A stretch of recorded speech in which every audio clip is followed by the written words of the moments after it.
In the south of Europe, on a boot-shaped peninsula stretching out into the Mediterranean, lies the country where history has perhaps accumulated most intensely. Surrounded by the Alps to the north and the Mediterranean to the south, nearly 60 million people live on these lands. A medium-sized country by area, but one of the heaviest countries in the world by influence.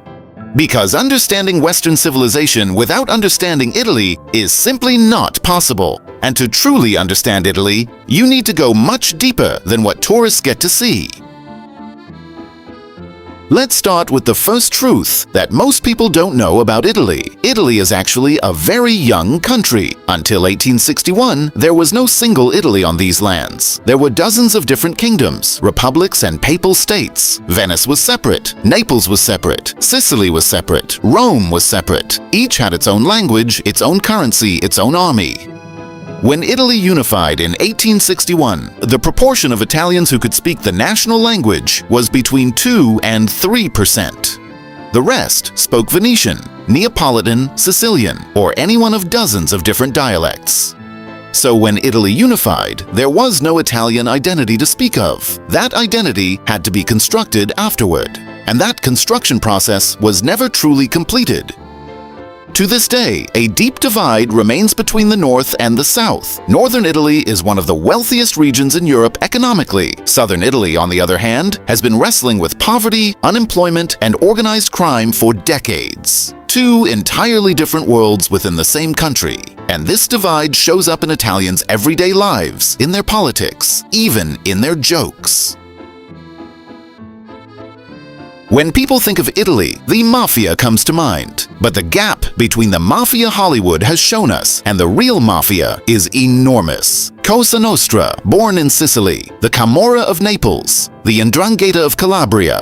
These are not movie characters. They are organizations that are still operating today and rank among the largest criminal enterprises in Europe.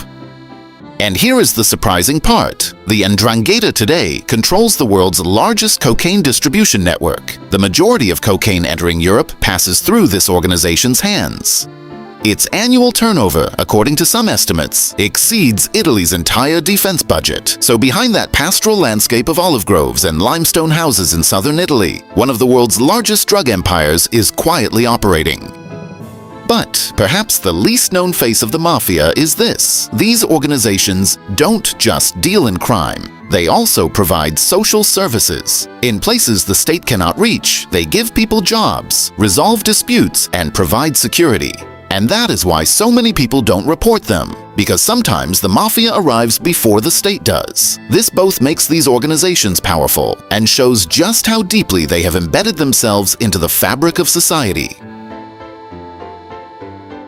Venice is known as the most romantic city in the world, but the story of how this city came to be is far from romantic. It is rooted entirely in fear. In the 5th century, as the Turks and later the Lombard tribes burned and destroyed northern Italy, the population fled and searched for somewhere safe. And they chose the marshy islands in the middle of the sea. It doesn't sound logical, but that is precisely why it worked. Land armies could not cross the water, attackers couldn't reach them, and the people remained safe. In the centuries that followed, the rise of the Ottoman Empire across the Mediterranean made this need for defense even more pressing. Venice survived as a place the Ottoman Navy could not reach and could not capture, so the most photographed city in the world today was actually built on water as a refuge, a hiding place constructed to survive invasion. And this city is not just beautiful, it is also an engineering miracle. Millions of wooden stakes were driven into the muddy ground beneath the water. Over the centuries, these stakes turned to stone and hardened like concrete. On top of them, marble palaces, churches, and bridges were built. No foundation, no bedrock, just a city constructed on water and mud. But Venice today faces an entirely different threat. The city is sinking. Every year it descends a few more millimeters. In the 20th century, the groundwater beneath the city was pumped out for industrial purposes. This accelerated the subsidence of the ground. Today, much of the city floods, between 100 and 200 times a year. High water has become an unavoidable part of Venetian life. But perhaps that is not Venice's real crisis. The city's population is shrinking dramatically every year. In the 1950s, 170,000 people lived here. Today, that number has fallen below 50,000. Young people cannot find work and migrate to continental Europe. Those who remain are aging. Every year, nearly 30 million tourists visit this city. That figure is 600 times the city's population. Venice is slowly transforming into a stage with no real life left inside it, a vast open-air museum, and so far, no one has found an adequate solution to stop that transformation. Italy is one of the world's largest economies, a member of the G7, the capital of luxury fashion, design, and gastronomy, but at the same time, one of Europe's most politically unstable countries. Since 1946, Italy has had more than 60 governments. That means, on average, a new government every 14 months. Why? Because Italy has dozens of political parties, and these parties almost never manage to agree for long.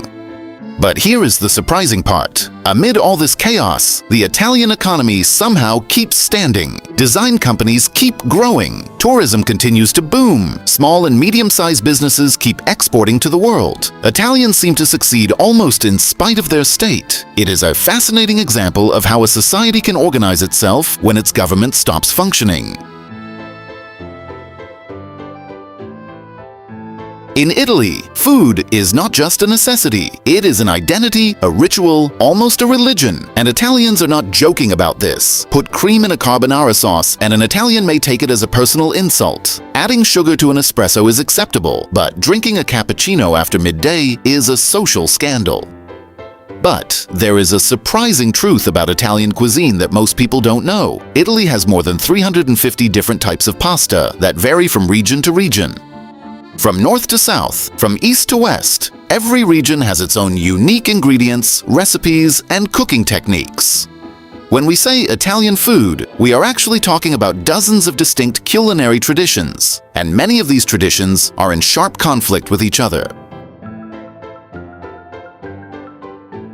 Gucci, Prada, Versace, Armani, Ferrari, Lamborghini. These are not just brands, they are part of an aesthetic philosophy that Italy has offered to the world.